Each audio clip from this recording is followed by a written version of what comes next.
तो हाँ जी दोस्तों, क्या हाल है आपका और स्वागत है आपका हमारे इस बैक बेंचर्स की दुनिया में, जहाँ पर हम सब एक साथ मिलके पढ़ते हैं, सीखते हैं और आगे बढ़ते हैं। तो देखो, अभी तक हम कहाँ पढ़ते हैं, हमने कुछ टीएस गिरेवाल के हमने चैप्टर 3 में कई सारे इलिस्ट्रेशंस कर लिए थे। हमने उससे पहले कॉन्सेप्ट भी देख लिए थे। तो अगर आप बीच में आ रहे हो तो सबसे पहले आपको कॉन्सेप्ट देखने हैं, फिर आपको ये कुछ बिगनिंग के इलिस्ट्रेशंस देखने हैं। और अब हम इसके आगे फोर्थ नंबर से आज हम चालू करने वाले हैं, तो इलिस्ट्रेशन के। ठीक है, तो चलो डायरेक्टली हम सीधा जंप करते हैं हमारे इलिस्ट्रेशन 4 पे आज के लेक्चर में। अब देखो, मैंने आपको कोई अकाउंटिंग इक्वेशंस बताई थी, तो उससे रिलेटेड ये क्वेश्चंस चल रहे हैं, तो इसलिए इंपॉर्टेंट हो जाता है कि आपको जो कॉन्सेप्ट वाला लेक्चर है, लेक्चर चैप्टर 3 का, वो आपको देखना मस्ट हो जाता है। तभी आपको ये और ही क्रिस्प और क्लियरिटी से समझ आएंगे सारे कंसेप्ट। अब देखो, क्वेश्चन करते हैं। Present the following transaction in the accounting equation. Accounting equation में कह रहा है ये कि आपको ये करना है, क्या बोलते हैं, अपनी ये जो जितनी भी ट्रांजैक्शन है इसको अकाउंटिंग इक्वेशंस में डालना है। तो देखो, इसने वही करा है, asset is equal to capital plus liabilities. बस इसने अंदर और बाइफिकेट कर दिया, एसेट और लायबिलिटीज को डिफरेंट डिफरेंट तरीके से बाइफिकेट कर दिया है। तो ये आप भी कर सकते हो। तो गुरमान ने स्टार्ट करा business with cash 25,000 and cheque of 25,000 to open a bank account. तो देखो, इसने एक बैंक अकाउंट खोला, जो एक कैश लेके आया 25,000 और एक बैंक में पैसा डाला इसने 25,000। ठीक है, तो टोटल 50,000 से इसने हमारा जो है बिजनेस उसको स्टार्ट करा है। तो देखो, अब क्या है ना, जो हमारी बैलेंस शीट बनती है उसमें कैश हम अलग दिखाते हैं और बैंक में कितना पैसा है वो हम अलग दिखाते हैं। तो देखो, यहाँ पर इसने यही करा हुआ है, कैश को अलग दिखाया है और बैंक को हमारा अलग दिखाया है। तो अब क्वेश्चन स्पेसिफिकली बोल रहा है कि भैया कैश अलग है और बैंक अलग है, तो वरना हम जनरली क्या करते हैं, हम दोनों को एक ही मान लेते हैं। तो बैंक और कैश की ट्रांजैक्शन हम एक ही उसमें कर देते हैं। लेकिन क्वेश्चन ने यहाँ पर स्पेसिफाई करा है कि कैश अलग है और बैंक अलग है। तो देखो क्या हुआ होगा। अब इसने 50,000 से बिजनेस चालू करा है, 25 और 25। तो 25,000 से मुझे इतना समझ आया कि कैपिटल तो 25,000 से बढ़ जाएगी, सीधी सी बात है। तो कैपिटल तो हमारा 50,000 से, सॉरी, 50,000 से कैपिटल तो बढ़ जाएगी। क्यों? क्योंकि वो लायबिलिटी होती है। और मैंने आपको समझाया, कैपिटल जो कंट्रीब्यूशन हमारा ओनर करता है वो बिजनेस के लिए अलग है और हमारे वो ओनर के लिए अलग है। तो दोनों को हम सेपरेट एंटिटी मानेंगे। तो अगर ओनर ने 50,000 रुपये बिजनेस में डाले हैं, तो वो बिजनेस के लिए एक तरह से लायबिलिटी हो जाती है। तो उस लायबिलिटी का नाम हमने कैपिटल दे रखा है। तो कैपिटल से 50,000 तो बढ़ जाएंगे। अब दूसरी तरफ क्या हुआ होगा, लायबिलिटी बढ़ गई, दूसरी तरफ अब एसेट भी बढ़ेगी। जाहिर सी बात है, कैश आएगा 25,000 और अकाउंट में आएगा 25,000। तो कैश आ गया 25,000 और अकाउंट में आ गया 25,000। तो ये हमारी बैलेंस शीट हो जाएगी मैच। ठीक है, अब आगे देखते हैं। Purchase goods on credit. हमने उधार पे हमने 4,000 रुपये का माल खरीदा। तो मान लो हमने 4,000 रुपये दिए होंगे और हमने कहा उसको पैसे बाद में लियो। तो क्या, अब सोचो, दिमाग लगाओ, हमने 4,000 रुपये का हमने माल खरीदा, हमारी उससे टर्म्स थी, हमने कहा 4,000 का ही माल खरीदे, तो उसने तो माल हमें दे दिया, तो हम पे स्टॉक तो आ गया। तो 4,000 का स्टॉक तो हमारे पास आ गया। अब क्या हमने उसको पेमेंट करी? नहीं करी, हमने तो उधार पे खरीदा है। तो क्या हमारा कुछ एसेट कम हुआ या ज़्यादा हुआ? नहीं हुआ। लेकिन हमारी एक लायबिलिटी जनरेट हो गई, क्या कि हमने उसको 4,000 रुपये बाद में देने हैं। तो देखो, हमने लायबिलिटीज़ के अंदर हमने क्रेडिटर्स डाल दिया। क्रेडिटर्स में 4,000 हमने बढ़ा दिए कि भैया 4,000 हमें पेमेंट करने हैं। तो हमने 4,000 से लायबिलिटी बढ़ा दी। ठीक है, तो अभी तक हमारी बैलेंस शीट पूरी मैच होगी, इक्वेशन पूरी मैच होगी। अगला देखते हैं। परचेज गुड्स फॉर कैश 1,000 रुपये। अब 1,000 रुपये के हमने गुड्स खरीद लिए कैश के। तो हम कैश लेके गए, हमारे पास गले में देखो 25,000 रुपये पड़े थे ना। हमने इसमें से 1,000 रुपये निकाले और 1,000 रुपये लेके चले गए सामान लेने। तो हमने उसको पैसे दिए होंगे और 1,000 रुपये का माल लिया होगा। तो माल तो हमारे पास आ गया और कैश हमारे पास से चला गया। तो कैश कैश हमारे पास से 1,000 रुपये चला गया और स्टॉक हमारे पास आ गया। देखो, ये माइनस हो रहा है ना, ये चला गया और ये आ गया, 1,000 रुपये से माल आ गया। ठीक है, तो ये ट्रांजैक्शन भी हमें समझ आ गई। अब अगली देखते हैं। परचेज फर्नीचर फॉर कैश 500 रुपये का। अब देखो, वही ट्रांजैक्शन सेम, हम कैश लेके गए, हमने कैश दिया, फर्नीचर लिया। तो फर्नीचर जो हम लेंगे, तो क्या वो हमारी एसेट है? बिल्कुल है। देखो, वही 500 रुपये से कैश चला गया और 500 रुपये से फर्नीचर हमारा आ गया। देख लो कितना कितना ईजी है। अगर आपको कॉन्सेप्ट ये पता होगा तो कितना ईजी है। बस आपको ट्रांजैक्शन के अकॉर्डिंग लिखते जाना, फ्री के नंबर है पूरे। Withdraw cash for personal use from bank 700 रुपये। अब देखो 700 रुपये इसने निकाले, बैंक से पैसा निकाला, लेकिन निकाला जो ना वो पर्सनल यूज के लिए निकाला, मतलब अपने अपने खर्चे के लिए निकाला, अपने पर्सनल खर्चे खर्चे के लिए। तो क्या बिजनेस और जो वो ओनर होता है वो अलग होता है। तो अब वो अपने पर्सनल खर्चे के लिए निकाल रहा है, तो बिजनेस तो उसको बेयर नहीं करेगा। तो बिजनेस कहेगा भाई मैं तेरा अकाउंट जो मेंटेन करता हूँ ना वो कैपिटल के नाम से करता हूँ, तो मैं तो कैपिटल में से कम कर दूंगा, अब तू कैश निकाल ले, कोई दिक्कत नहीं है मुझे। तो देखो इसने अकाउंट से पैसा निकाला, तो अकाउंट से 700 रुपये अकाउंट से तो कम हो जाएंगे, बैंक से 700 रुपये तो देखो कम हो गए, माइनस हो गए, 700 रुपये माइनस हो गए। तो अब दूसरा इफेक्ट क्या आएगा। अब देखो इसने ड्राइंग्स करी है, तो ड्राइंग्स में कहाँ पर एडजस्ट करूंगा भाई।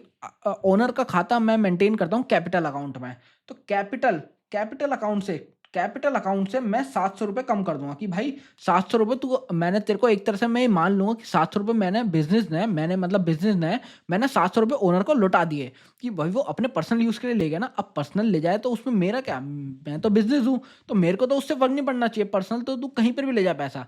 लेकिन मैंने तेरे को 700 रुपये दे दिए अपने बैंक अकाउंट से निकाल के, तो 700 रुपये मैंने उसको एडजस्ट कर दिए उसके कैपिटल अकाउंट में। ठीक है, समझ आ गया।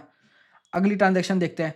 पेड रेंट 200 रुपये हमने रेंट पे कर दिया। तो देखो अब हमने रेंट पे करा है, तो 200 रुपये रेंट हमने पे करा है, तो 200 रुपये तो आपके जेब से चले गए, आपने कैश निकाला, आपने अब देखो इसने कैश माना है, क्या माना है, ठीक है कैश माना है। इसने 200 रुपये रेंट को कैश माना है कि हमने अपने गले में से 200 रुपये निकाले और मकान मालिक को दे दिया कि ये लो 200 रुपये पकड़ो, तो कैश तो 200 रुपये कम हो गया। तो देखो यहाँ पर 200 रुपये कैश कम हो गया। और अब दूसरा इम्पैक्ट सोचो, क्या एसेट और लायबिलिटी में कोई अंतर आया है? नहीं आया, सिर्फ एक तरफ से एसेट कम हुई है कि हमारी एसेट 200 रुपये कैश चला गया। तो अब दिमाग लगाओ, मैंने आपको एक कॉन्सेप्ट बताया था कि हम क्या करते हैं, जो भी नेट प्रॉफिट की जो एडजस्टमेंट होती है, देखो मालिक का जब हम अकाउंट बनाते हैं तो मालिक के अकाउंट में हम क्या कैसे लिखते हैं, हम ओपनिंग लिखते हैं, उसके बाद हम उसको नफ़ा या नुकसान देते हैं, कि कोई भी नफ़ा या नुकसान मतलब प्रॉफिट या लॉस जो भी होता है वो हम उसको देते हैं। फिर अगर उसकी कोई ड्राइंग्स होती है, ड्राइंग्स मतलब उसने कोई पैसा निकाला, जैसे ये 700 रुपये इसने यहाँ पर निकाले थे, तो हम उसको एडजस्ट करते हैं, तो उससे आता है हमारा क्लोजिंग बैलेंस, जो कि जाता है बैलेंस शीट के अंदर। तो अब देखो, अब इसने क्या है, अब जो हम अकाउंटिंग इक्वेशन में क्या करते हैं, हम इसमें प्रॉफिट एंड लॉस तो बनाते नहीं है, लेकिन हमें खर्चा और नुकसान जो हुआ बिजनेस में वो हमें एडजस्ट करना है अकाउंटिंग इक्वेशन में कहीं ना कहीं। तो सोचो, जो नेट प्रॉफिट और लॉस निकल के आता है वो निकल के आता है प्रॉफिट एंड लॉस से, और प्रॉफिट एंड लॉस का जो नेट बैलेंस होगा, मतलब टोटल जो हमने कमाई करी और टोटल जो हमारे खर्चे लगे हैं, दोनों को नेट करके, मतलब दोनों को माइनस करके जो बचेगा वो हम डाल देते हैं कैपिटल अकाउंट में। तो वो अगर ये जो खर्चा हुआ है, ये 200 रुपये का जो खर्चा हुआ है, तो ये भी वहीं जाना चाहिए, प्रॉफिट एंड लॉस में जाना चाहिए। लेकिन अभी हम अकाउंटिंग इक्वेशन में तो प्रॉफिट एंड लॉस बनाते नहीं है, तो हम इस खर्चे को कहाँ लेके जाएं। हम इसको क्या करते हैं, हम सीधा इसको कैपिटल से एडजस्ट कर देते हैं।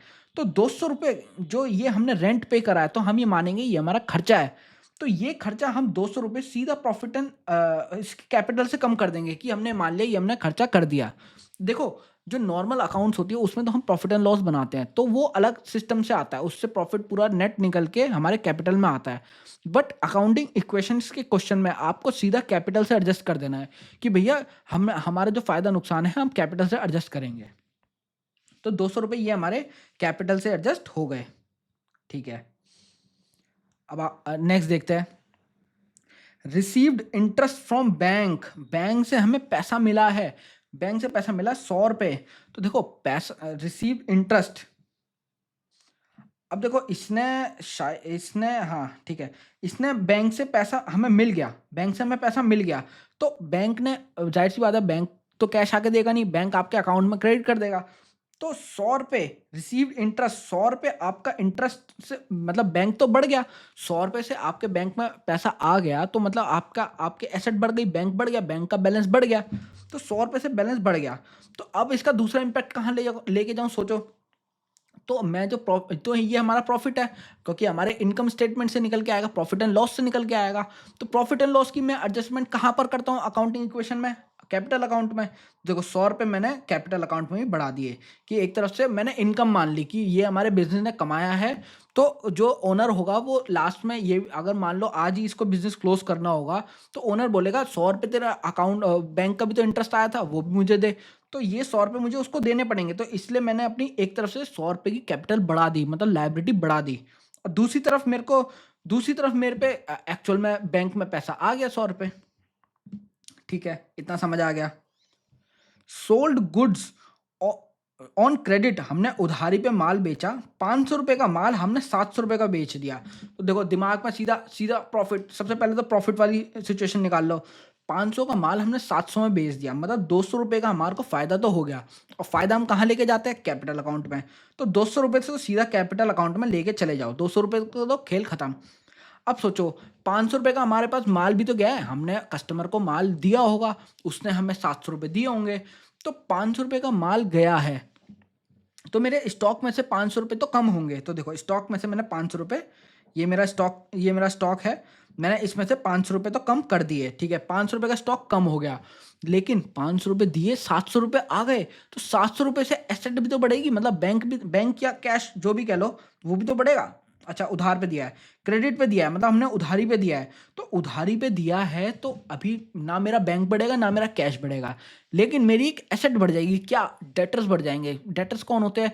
जिसको हम अपने बिजनेस ट्रांजैक्शन में हम जिनसे लेन देन करते हैं, तो वो बढ़ जाएगी हमारी, कि हमारे पे हक आ जाएगा कि हम उसकी गर्दन पकड़ सकते हैं जाके कि भाई मेरे पैसे निकाल, मेरे पैसे निकाल। तो 700 रुपए के मेरे डेटर्स बढ़ जाएंगे, डेटर्स बढ़ जाएंगे। ठीक है, तो इतना समझ आ गया। आगे देखते हैं। पेड टू क्रेडिटर 400 रुपए, हमने 400 रुपए क्रेडिटर को पे करे। क्रेडिटर कौन होता है? जिससे हमने माल लिया हुआ होगा, तो हमने 400 रुपए पे करे। तो मान लो अब ये मानो कि कैश या किससे पे करे, इसने माना है कि मैंने कैश से पे करे हैं। ठीक है, तो कैश से हमने 400 रुपए पे करे हैं, तो 400 रुपए हम कैश लेके गए होंगे, गिन के 400 रुपए कैश लेके गए, हमने क्रेडिटर को दे दिए कि भाई देख, तूने मुझे माल बेचा था ना उस दिन, ये ले 400 रुपए पकड़ ले। तो 400 रुपए मेरे कैश तो कम हो गया। अब दूसरा इम्पैक्ट क्या हुआ? अब मैं सोचो, जब उसने मुझे माल बेचा होगा, तो मैंने उसको लायबिलिटी दिखाया होगा कि भाई एक ना एक दिन तो वो मुझसे मांगेगा पैसा, तो मैंने उसकी 400 रुपए की लायबिलिटी भी दिखाई होगी। तो वो लायबिलिटी कम कर दो ना। देखो, तो लायबिलिटी से मैं 400 रुपए कम कर दूंगा। ये देखो, ये रही लायबिलिटी। क्रेडिटर से मैंने 400 रुपए कम कर दिया कि भैया मेरी 400 रुपए की लायबिलिटी कम हो गई, और मैंने 400 रुपए कैश दे दिया। ठीक है, आगे देखते हैं। पेड पैटी एक्सपेंसेस 200 रुपए। पैटी एक्सपेंसेस होते हैं छोटे मोटे खर्चे, मतलब जो हम कभी कभार क्या करते हैं, क्योंकि हमारे अकाउंट में बिजनेस के अकाउंट में पैसा ज़्यादा होता है, तो हम क्या करते हैं, एक छोटा सा गुल्लक बना लेते हैं, एक तरह से गुल्लक मानो। उसमें हम 1000 2000 रुपए डाल देते हैं महीने के, कि भैया, और अकाउंटेंट को बोल देते हैं कि जो भी छोटा मोटा खर्चा होगा, मतलब दूध वूध सुबह चाय बनाने के लिए, या छोटे मोटे जो भी खर्चे होंगे, पेन पेंसिल जो भी लाने हैं ऑफिस के लिए, तो इसी में से ले आया कर। तो हमने क्या किया, पेटी एक्सपेंसेस पे करे 200 रुपए के। तो अब मानो 200 रुपए तो कैश गया, 200 रुपए तो कैश चला गया। तो 200 रुपए कैश तो हमारे से चला गया, इतना समझ आ गया। अब देखो, खर्चे हम खर्चे और इनकम कहाँ लेके जाते हैं अकाउंटिंग इक्वेशन में? कैपिटल में। तो दूसरा हमने 200 रुपए कैपिटल से एडजस्ट कर दिया। सिंपल सा क्वेश्चन, आपके फ्री के नंबर, जबरदस्त। आपको अगर आपको एक बार कॉन्सेप्ट पता है, तो आपको ये सारे इतने आसान क्वेश्चंस लग रहे होंगे। मैं जानता हूँ आपको सारे ये आसान क्वेश्चंस लग रहे होंगे। अब देखो, यहाँ पर आपके प्रीपेड और एक्रूड के मैंने कॉन्सेप्ट्स आपको समझाए थे। अब इनके उनके क्वेश्चंस आएंगे, प्रीपेड और एक्रूड इनकम, आउटस्टैंडिंग, इन सब के। देखो, ये भी बहुत आसान है, कोई दिक्कत वाली इसमें कोई बात ही नहीं है, बहुत आसान क्वेश्चंस है। इलस्ट्रेशन 5 देखते हैं आपका। ठीक है, how are the following items dealt in accounting equation. ये कह रहा है कि ये सिचुएशंस कैसे डील करेंगे हम अकाउंटिंग इक्वेशंस में। देखते हैं। Interest due but not received 5000। Interest due मतलब इंटरेस्ट पे हमारा अधिकार आ गया है, अधिकार आ गया है बट मिले नहीं है। सोचो, अब ये क्या बात है। इंटरेस्ट हमने मान लो 1 साल की एफडी कराई थी। ठीक है, हमने दिसंबर मंथ में एफडी कराई थी, 1 साल के लिए कराई थी। तो अब मान लो हम बुक्स को जो एंड कर रहे हैं, मतलब बुक्स का जो अकाउंटिंग पीरियड मैंने आपको बताया था, तो वो दिसंबर मंथ है, बुक्स की क्लोजिंग दिसंबर मंथ की है। तो हम 1 महीने का इंटरेस्ट तो हमारा हमारा अधिकार मानेंगे ना उसमें, कि हम आज प्रेजेंट कर रहे हैं अपने फाइनेंशियल्स किसी को, तो उसमें से ये दिखाएंगे ना कि भैया इतने की हमने एफडी करा रखी है और 1 महीने का हमारे पास इंटरेस्ट पड़ा है, हमारे पास हक आ चुका है कि हम 1 महीने के लिए पैसा ले सकते हैं, 1 महीने का पैसा ले सकते हैं इंटरेस्ट का।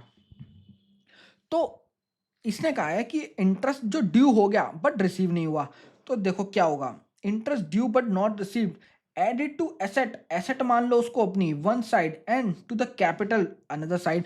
भाई इंटरेस्ट ड्यू हो गया, एक तरफ से एसेट बढ़ा दो कि भैया मान लो 100 रुपये हमने लगाए थे और 10 रुपये उसका इंटरेस्ट बनता है जो कि ड्यू हो गया, तो एक तरफ से एसेट बढ़ा दो, 10 रुपये की एसेट बढ़ा दो कि हम उस एसेट का नाम दे दो, नया नाम दे दो। जैसे हमने यहाँ पर स्टॉक और ये सब नाम देते थे ना, हम यहाँ पर ये कैश, बैंक, स्टॉक, फर्नीचर ये सब नाम दे रहे थे एसेट के, तो हम एक ऐसी नाम नया एक कॉलम बना देंगे और उसमें नाम दे देंगे कि भैया interest due but not received 10 रुपये।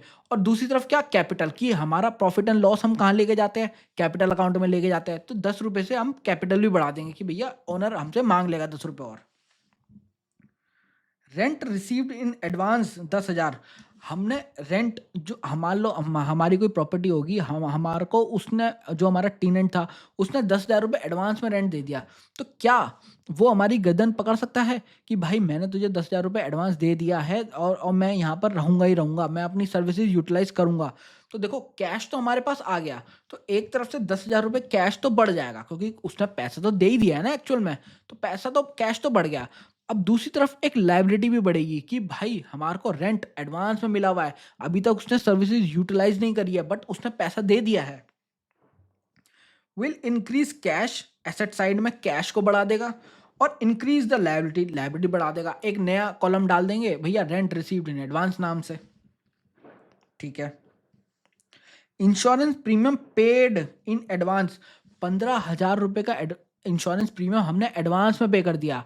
अब हमने पैसा पे कर दिया तो 15,000 रुपये हमारे हमारे कैश से तो कम होंगे ही होंगे, ये तो जाहिर सी बात है। तो देखो एसेट तो डिक्रीज होगी 15,000 से, कैश की, कैश तो 15,000 से कम होगा, तो क्या दूसरी साइड क्या होगा, दूसरी साइड हमारे पास हक आ जाएगा। हम इंश्योरेंस कंपनी की गर्दन पकड़ सकते हैं कि भाई मैंने तेरे को एडवांस में पे करा है, तू 15,000 का प्रीमियम मैंने तेरे को एडवांस में पे करा है, तो मेरे पास एक एसेट आ गई, तो हम लिख देंगे insurance premium paid in advance, एक कॉलम बना देंगे एसेट साइड में।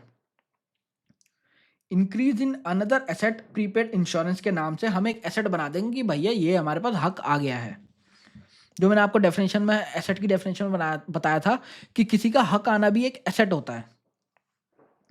Salaries due but not paid, मतलब जो जो हमारे एम्प्लॉयज़ हैं उन्होंने हमको सर्विसेज दे दी है, मतलब उन्होंने काम कर दिया है बट हमने उनको पेमेंट नहीं करी, तो क्या अभी देखो कैश तो कम नहीं हुआ क्योंकि हमने पेमेंट नहीं करी है, लेकिन क्या हमारी लायबिलिटीज़ बन गई, हमारी लायबिलिटीज़ बनी नहीं बनी, बिल्कुल बनी, क्योंकि कल को जब अगला महीना लगेगा तो वो हमसे पैसे मांगने आएंगे एम्प्लॉयज़, तो एक तरफ हमारी लायबिलिटी तो बढ़ गई, लायबिलिटी बढ़ गई, ठीक है, समझ गया।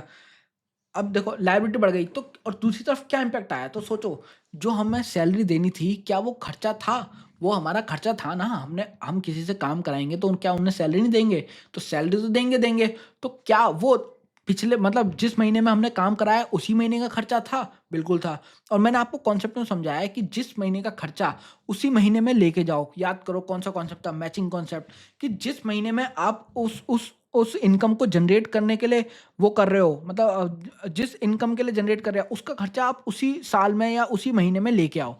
तो ये कॉन्सेप्ट वही कहता है कि भाई आपने जो खर्चा उनसे सर्विसेज ली है वो तो दिसंबर मंथ में ली है, लेकिन अभी आपने उसकी पेमेंट नहीं करी है, तो पेमेंट नहीं करी है तो आप ऐसा करो, आप एक तरफ तो लायबिलिटी जनरेट कर दो, दूसरी तरफ खर्चा जनरेट कर दो कि आपने खर्चा, और खर्चे को हम कहाँ पे लेके जाते हैं अकाउंटिंग इक्वेशन में, खर्चे को हम लेके जाते हैं हम कैपिटल में। तो देखो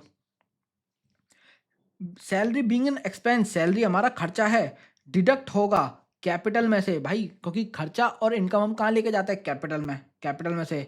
being unpaid will added to liability, और दूसरी तरफ लायबिलिटी बन जाएगी, तो मतलब इसमें देख रहे हो एक लायबिलिटी बन रही है, दूसरी लायबिलिटी कम हो रही है। तो ये अलग अलग केसेस, जो मैंने आपको कई सारे केसेस बताए थे कि इन्हीं केसेस में से कुछ ना कुछ एक केस होगा, तब आपकी बैलेंस शीट आपकी एकदम फिट मैच हो जाएगी। अब देखो आगे बढ़ते हैं, इलस्ट्रेशन 6 की तरफ बढ़ते हैं हम। अच्छा इसका ये इन्होंने सॉल्यूशन दे रखा है पेज 5.10 पे, ठीक है। अच्छा देख लेते हैं, देखो कमेंस बिजनेस विथ कैश 50,000, 50,000 से बिजनेस चालू करा तो क्या हुआ होगा, तो देखो बिना देखे बताओगे तुम, 50,000 से कैश आया होगा और कैपिटल बढ़ गई होगी, तो देखो 50,000 से कैश आया, कैपिटल बढ़ गई। बिना देखे मतलब मेरी आवाज़ सुन के ना आप आँखें बंद करो, आप आँखें बंद करो और सोचो। बस मेरी आवाज़ से कंसंट्रेट करो कि क्या होना चाहिए, क्या होना चाहिए। ठीक है, मैं तुम्हें थोड़ा सा टाइम दूंगा सोचने का, कि आप सोचना, दिमाग को थोड़ा सा एफर्ट डालना कि हाँ, इस ट्रांजेक्शन में क्या हो रहा है। अब देखो, दूसरी ट्रांजेक्शन है, purchase goods for cash 20,000 and credit 30,000। मतलब मैं आपको मतलब समझाता हूँ, हमने सामान खरीदा 20,000 का कैश में और 30,000 का उधारी में। तो सोचो क्या हुआ होगा, दिमाग में जोर डालो।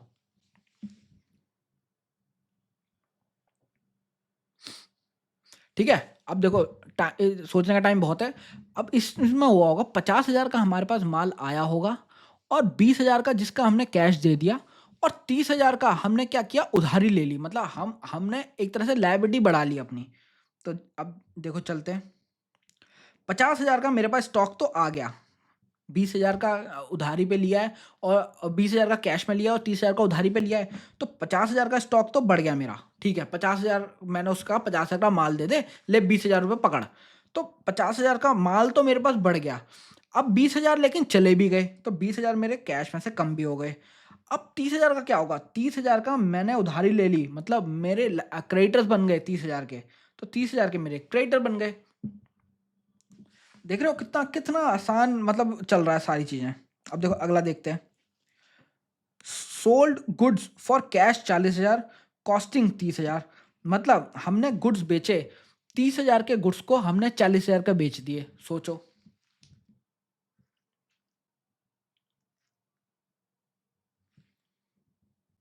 ठीक है, अब देखो ट्रांजैक्शन क्या हुई होगी।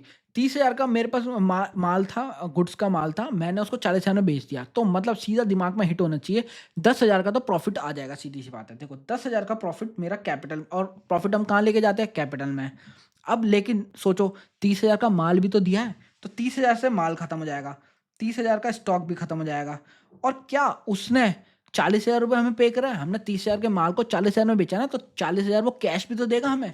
तो ये देखो, 40,000 उसने कैश दे दिए, और लायबिलिटी वो बैलेंस शीट मैच हो जाएगी। अगला सोचो, रेंट पेड 500, सैलरी पेड 5,000। हमने रेंट पे करा 500 रुपये और सैलरी पे करी 5,000 की। सोचो।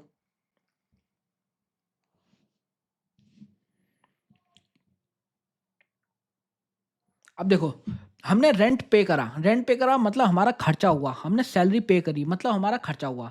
तो 5,000 और 500 का तो हमारा खर्चा हुआ, और हम खर्चे और इनकम को कहाँ लेके जाते हैं अकाउंटिंग इक्वेशन में, हम कैपिटल में लेके जाते हैं। तो ठीक है, कैपिटल में ही चला गया। ठीक है, ये चला गया। अब दूसरा दूसरा अब हमने पे कर दिया तो क्या हमारा कैश में से भी कम होगा, बिल्कुल। हमने 500 रुपये पे करा, 5,000 रुपये पे करा, तो कैश तो एक्चुअल में चला गया ना, हमने पे कर दिया ना, तो वो तो कम हो गई होगा। लेकिन हमारा हम खर्चा भी तो लिखेंगे कहीं, प्रॉफिट एंड लॉस, वही मैंने बताया था, कैपिटल से रूट करते हैं हम उसको अकाउंटिंग इक्वेशन में। तो वो हमारा कम हो जाएगा कैपिटल में से। ठीक है, आगे बढ़ते हैं। Rent outstanding 100, salary outstanding 1,000। अब देखो, रेंट हमें देना बाकी है 100 रुपये, और सैलरीज हमें देनी बाकी है 1,000 रुपये। सोचो।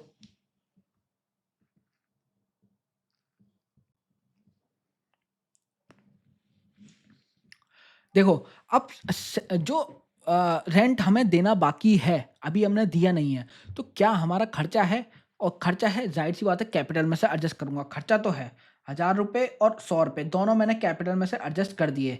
लेकिन अभी हमने दिया नहीं है, अगर दे देता ना तो मैं कैश से कम कर देता। लेकिन अभी दिया नहीं है, तो मतलब अभी भी लाइबिलिटी है हमारी। तो लाइबिलिटी है, तो मैं लाइबिलिटी साइड में, देखो लाइबिलिटी साइड में एक्सपेंसिव आउटस्टैंडिंग के नाम से 100 रुपये और 1,000 रुपये रिकॉर्ड कर लूंगा। आगे देखते हैं। Bought furniture for 5,000 on credit. हमने 5,000 का फर्नीचर खरीदा है उधारी पे, क्रेडिट पे। सोचो।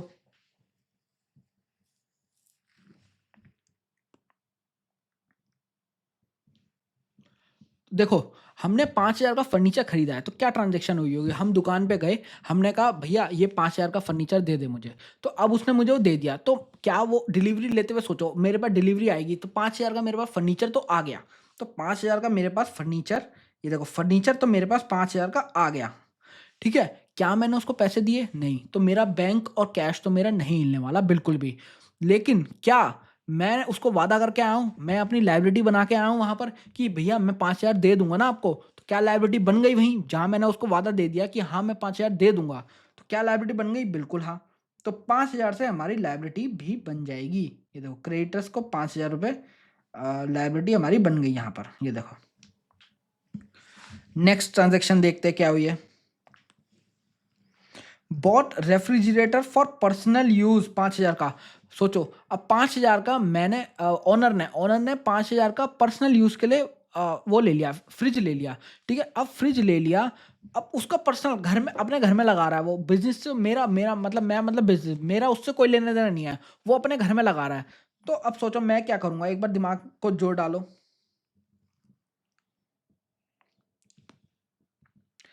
ठीक है, तो देखो अब ना अब ऐसे सोचते हैं कि मैं बिज़नेस हूँ, मेरे पास कोई ओनर मेरा जो मालिक है वो मेरे पास आ रहा है। वो कह रहा है भैया भाई मेरे को ना 5,000 की ज़रूरत है, मेरे को अपने घर में फ्रिज लगाना है, तो आप मुझे 5,000 दे दो मेरे बैंक से। तो मैं कहूँगा ठीक है, ये लो ₹5,000 ये लो आप पकड़ो ₹5,000। तो क्या मेरे ₹5,000 चले गए? ₹5,000 चले गए? देखो ₹5,000 यहाँ से ये चले गए। कैश से मेरे अकाउंट में ₹5,000 कम हो गए। अब सोचो, अब मैं कहूँगा यार मेरे तो ₹5,000 लग गए, लेकिन क्या वो मेरी ज़िम्मेदारी थी फ्रिज? वो तो उसने अपने घर में लगाया है, तो मेरे मेरे पास तो कुछ नहीं आया ना। तो मैं क्या करूँगा, मैं खाता बनाता हूँ उस मालिक का खाता मैं अपने अपने बुक्स में बनाता हूँ, कैपिटल के नाम से मैं कहूँगा भाई मैं तो तेरी कैपिटल में से कम कर दूँगा।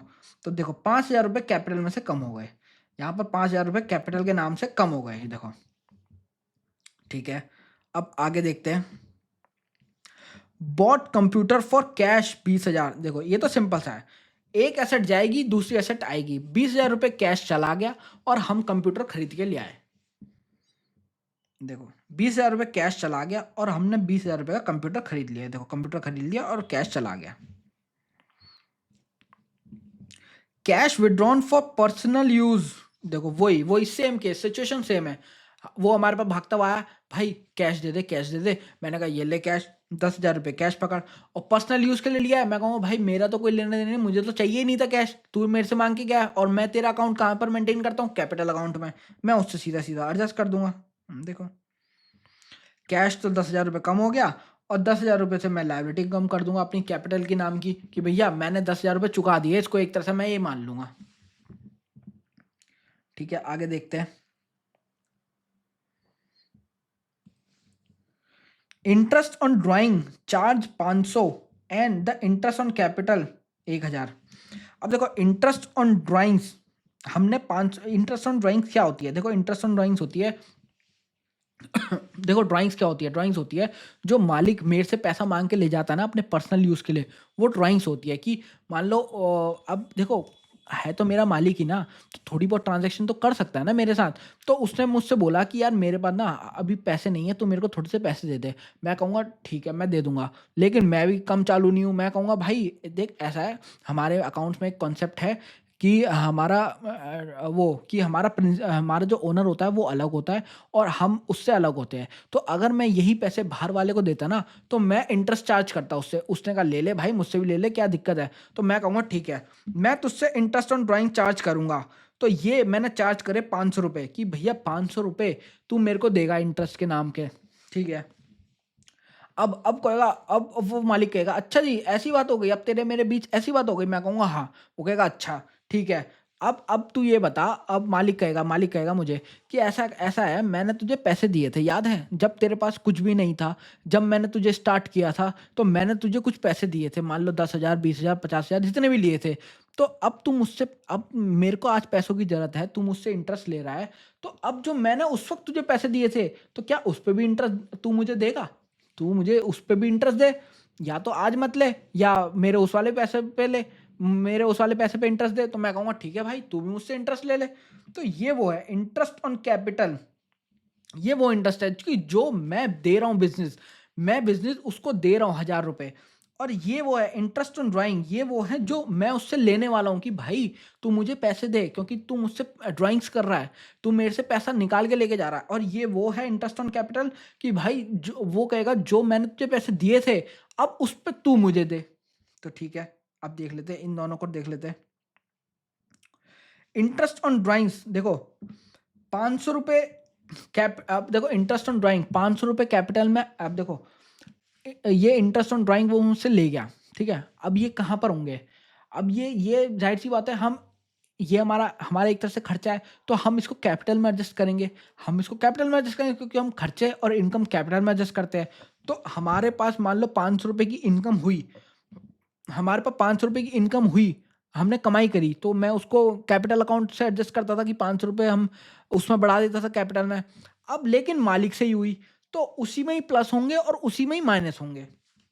देखो 500 रुपये हमारे पहले प्लस हो गए, फिर उसी में से माइनस हो गए। क्यों? क्योंकि इंटरेस्ट हमने उसी से कमाया और उसी को ही देना है, उसी से कमाया उसी को देना है। लेकिन ये किस लिए? ये बस हिसाब किताब रखने के लिए, क्योंकि अकाउंट जो होता है वो एक ट्रांसपेरेंसी देता है यूजर्स को। अब देखो यहाँ पर वही 1000 रुपये जो हमने क्या था, इंटरेस्ट ऑन ड्राइंग, 1000 रुपये क्या था, इंटरेस्ट ऑन कहाँ गया, इंटरेस्ट ऑन कैपिटल। हमने 1000 रुपये का अपना खर्चा माना, मैंने बिजनेस ने 1000 रुपये अपना खर्चा माना कि भाई ठीक है, वो मुझे उसने मुझे पैसे दिए थे शुरुआत में, तो मेरा 1000 रुपये उसको खर्चा बनना देता है। अगर मैं बाहर से पैसे लेता तो मैं उसे भी इंटरेस्ट पे करता, तो लेकिन ये मेरे मालिक ने दिया है, तो मैं इसको 1000 रुपये इंटरेस्ट दूंगा, लेकिन है तो मेरा खर्चा ना, मतलब 1000 रुपये मुझे देने हैं उसको खर्चे के नाम के, तो 1000 रुपये मैं माइनस कर दूंगा। और मैं कहाँ से माइनस करूंगा? और भाई खर्चा और इनकम, मैं तो कैपिटल उसी में से लेके जाता हूँ, मैं लेके ही उसमें से मतलब रूट जो मैं करता हूँ इनकम और एक्सपेंसेस को कैपिटल अकाउंट में ही करता हूँ। तो यही मैंने 1000 रुपये इसमें वो कर दिए, ऐड कर दिए कि भैया एक तरफ से मिले दूसरी तरफ चले गए, एक तरफ से मिले दूसरी तरफ चले गए। बस ये इसलिए है क्योंकि क्योंकि हम एक रिकॉर्ड रखना चाहते हैं कि भैया हमारे को ट्रांसपेरेंसी दिखे। हमारी जो बुक्स है ना, देखो इसमें अगर मैं इसको ना भी लेता ना तो भी कोई फर्क नहीं पड़ता, लेकिन सिर्फ एक ट्रांसपेरेंसी के लिए कि भैया हमें पता हो कि क्या बिजनेस ओनर क्या ट्रांजैक्शन कर रहा है हमारे बिजनेस के साथ, तो इसलिए हमें इसको रिकॉर्ड करनी ही पड़ेगी। ठीक है, इसने अब इसकी एक बैलेंस शीट बना दी, बैलेंस शीट बना दी, देखो टोटल इसका कर दिया। बैलेंस शीट का थोड़ा सा मैं आपको बाद में बताऊंगा। ठीक है,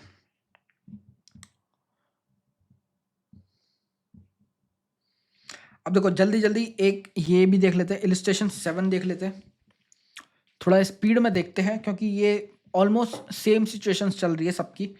मनु ने स्टार्ट करा बिजनेस कैश के साथ, open a bank account and transfer 4 lakh from his savings account. ठीक है, मनु ने 1 लाख रुपए कैश लेके आया और 4 लाख रुपए अकाउंट में लेके आया।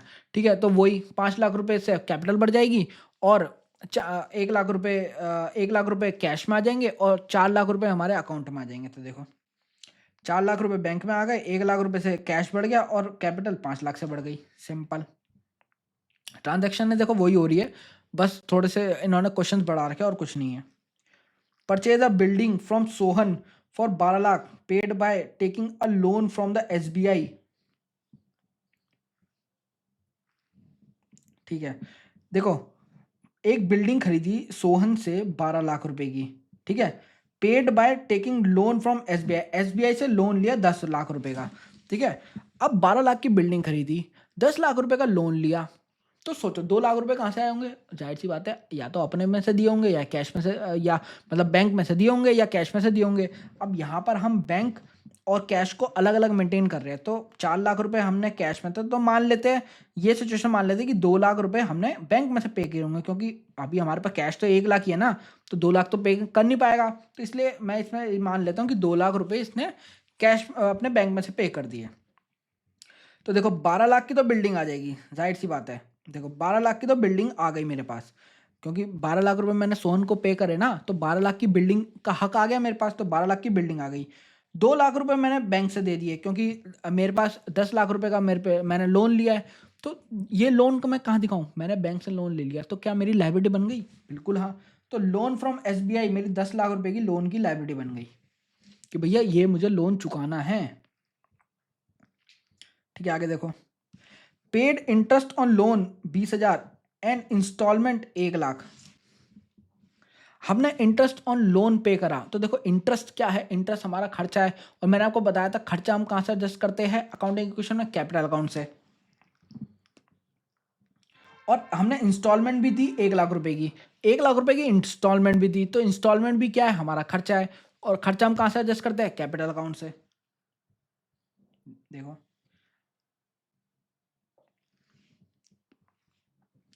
ठीक है, देखो बैंक से 1,20,000 चले गए, 1,00,000 चले गए लोन के, और 20,000 चले गए इंटरेस्ट के। और देखो अब ये जो कैपिटल है, देखो कैपिटल में ये 20,000 लेके गए सिर्फ, क्यों? क्योंकि 1,00,000 का जो लोन था, 1,00,000 का जो लोन था वो हमने इंस्टॉल ये अच्छा, उसमें प्रिंसिपल का ना अमाउंट अलग कर रखा है, तो 1,00,000 रुपए हमने प्रिंसिपल पे करा है, और 20,000 रुपए हमने इंटरेस्ट पे करा है। तो उस 20,000 को हम ले गए कैपिटल के अंदर, और जो 1,00,000 रुपए प्रिंसिपल अमाउंट था वो हमने लाइबिलिटी से खत्म कर दिया, क्योंकि हमने लाइबिलिटी तो बना रखी है ना, हमने 1,00,000 रुपए की लाइबिलिटी भी तो बना रखी है अपनी, तो हमने उतना अमाउंट लाइबिलिटी से कम कर दिया, और 20,000 रुपए एक्स्ट्रा जो हमने इंटरेस्ट के दिए वो हमने कैपिटल से कम कर दिया। ठीक है, समझ आ गया। Purchase goods from Rohan on credit, ये तो सिंपल सा है, हमने उधारी पे रोहन से हमने वो खरीदा, गुड्स खरीदे, तो 20,000 के गुड्स आ जाएंगे, और जो वो है लायबिलिटी 20,000 से बढ़ जाएगी, सिंपल सा कहानी। Goods return to Rohan costing है,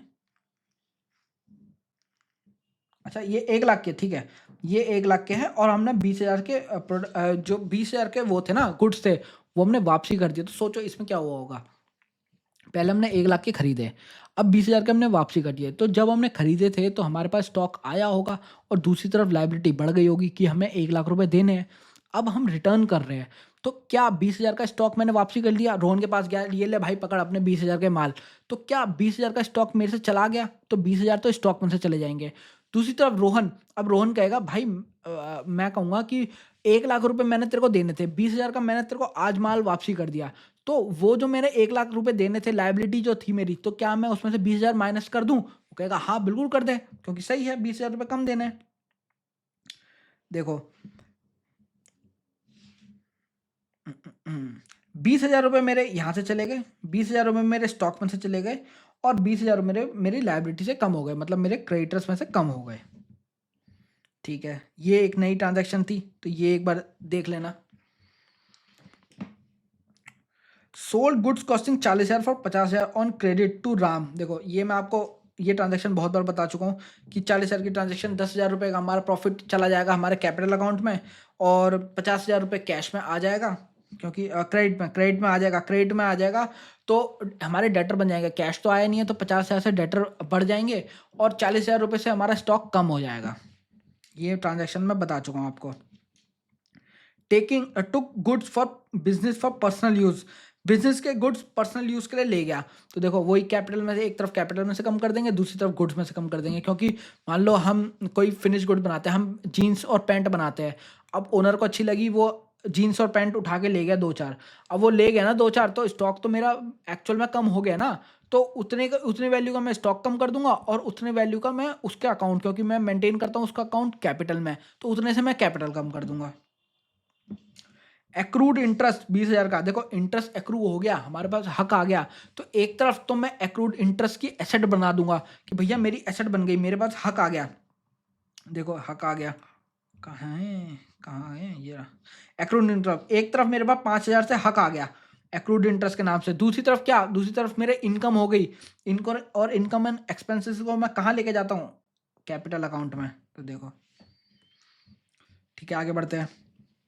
कमीशन रिसीव्ड इन एडवांस 10,000 रुपये, हमें एडवांस में कमीशन मिल गई, वही हमारा एक तरफ तो कैश तो आ गया, कैश आ गया, तो बैंक तो मेरा बढ़ जाएगा, कैश या बैंक मेरा बढ़ जाएगा, एक तरफ एसेट तो ये बढ़ गई, दूसरी तरफ क्या वो मेरी गर्दन पकड़ सकता है, तो उसकी दूसरी तरफ मेरी लायबिलिटी भी बढ़ जाएगी, तो कमीशन रिसीव्ड इन एडवांस में मेरी 10,000 की लायबिलिटी बढ़ जाएगी। देखो एक्सपेंस आउट, ये नहीं sorry, commission received in advance से 20,000 की मेरी लायबिलिटी भी बढ़ गई, और दूसरी तरफ मेरा कैश आ जाएगा। ये देखो सिंपल क्वेश्चन है। कैश रिसीव्ड फ्रॉम राम, देखो राम से क्या ट्रांजैक्शन हुई थी, ये रहा राम, हमने राम को हमने माल बेचा था, मतलब राम हमारा डेटर था, तो उसने कैश हमें दे दिया, तो कैश दे दिया तो हमारे पास कैश तो आ जाएगा, वो राम ने हमसे उधारी पे माल लिया था, तो वो 20,000 रुपये आज हमसे दे गया, 10,000 रुपये दे गया, तो 10,000 तो आ गया ना, तो 10,000 से तो कैश मेरा बढ़ जाएगा। और दूसरा मेरा डेटर, मैंने अपने बुक्स में रिकॉर्ड कर रखा था कि मेरे को 10,000, मेरे को कितने, 1,00,000 रुपए राम से सॉरी, राम से कितने थे, राम से मुझे 50,000 रुपये लेने हैं, 50,000 रुपये लेने हैं। अब वो 10,000 रुपये दे गया, तो मैंने लिख रखा होगा कि 50,000 रुपये मुझे राम को डेटर बना रखा होगा, तो 10,000 रुपये वो दे गया, तो 10,000 से मैं राम का बैलेंस गिरा दूंगा, मतलब अपनी एसेट 10,000 से डेटर्स की गिरा दूंगा। तो देखो 10,000 रुपये मेरे पास कैश आ गया, और 10,000 रुपये मेरी एसेट, ये डेटर के नाम से एसेट, जो राम का अकाउंट होगा उसमें 10,000 रुपये मैं माइनस कर दूंगा। देख रहे हो कितना सिंपल क्वेश्चन है। तो आपका ये भी इलस्ट्रेशन 7 भी कंप्लीट होता है यहीं पर ही। तो चलो मिलते हैं अगली वीडियो में, तब तक के लिए बाय बाय। और आपको पता है आपको क्या करना है, वीडियो को लाइक करना है, शेयर करना है, कमेंट करना है, और लाइक करे बिना भाग मत जाना, बता रहा हूँ मैं, क्योंकि देखो मैं देख रहा हूँ आप लोग वीडियोस तो देख रहे हो, और बट उसको लाइक नहीं कर रहे हो, तो लाइक करे बिना मत जाओ भाई, बहुत मेहनत लगती है सही में। तो चलो मिलते हैं अगली वीडियो में, तब तक के लिए bye bye, take care, bye bye.